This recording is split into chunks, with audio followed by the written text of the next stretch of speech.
బంగారం ధరలు పెరిగినాయి, వెండి ధరలు పెరిగినాయి. ఇప్పుడు రాగి ధరలు కూడా పెరుగుతున్నాయట. రాగికి సంబంధించి ప్రస్తుతానికి భారతదేశంలో బంగారం వెండి లాగానే ఇప్పుడు నేరుగా కాపర్ ఈటీఎఫ్లు ఇంకా సెబీ ద్వారా పూర్తి స్థాయిలో అందుబాటులోకి వచ్చే పరిస్థితి ఉందట.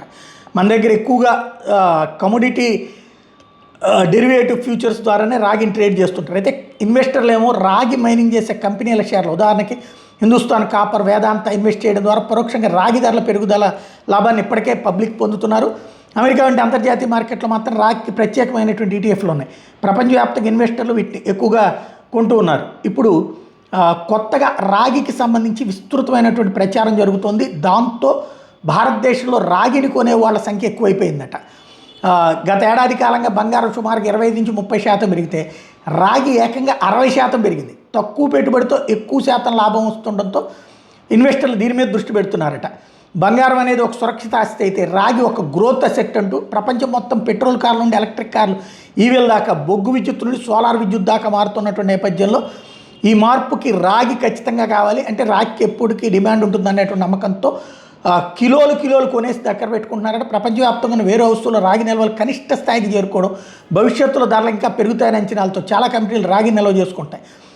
ఇది కృత్రిమ కొరతకు దారితీసింది. రాగి ధరలు పెరగడం మూలంగా ఇళ్ల నిర్మాణ ఖర్చులు, వైరింగ్, ప్లంబింగ్, ఎలక్ట్రానిక్ వస్తువుల ధరలు, విద్యుత్ ఉపకరణాల ధరలు మరింత పెరిగేటటువంటి అవకాశం కనబడుతోంది.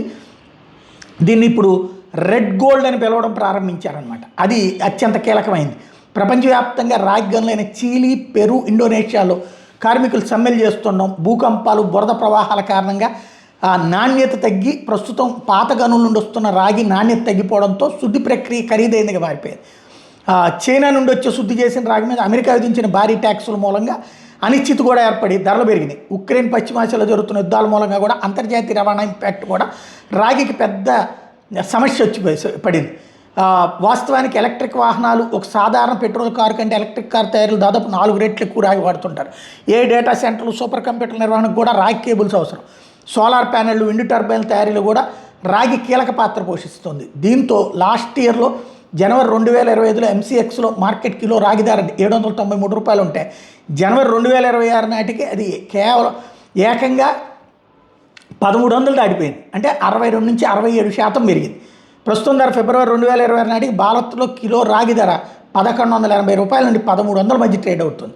అంతర్జాతీయంగా టన్ను రాగి ధర మొదటిసారిగా $13,000 రికార్డు స్థాయికి చేరడం అన్నటువంటి మరొక కీలకమైనటువంటి అంశం.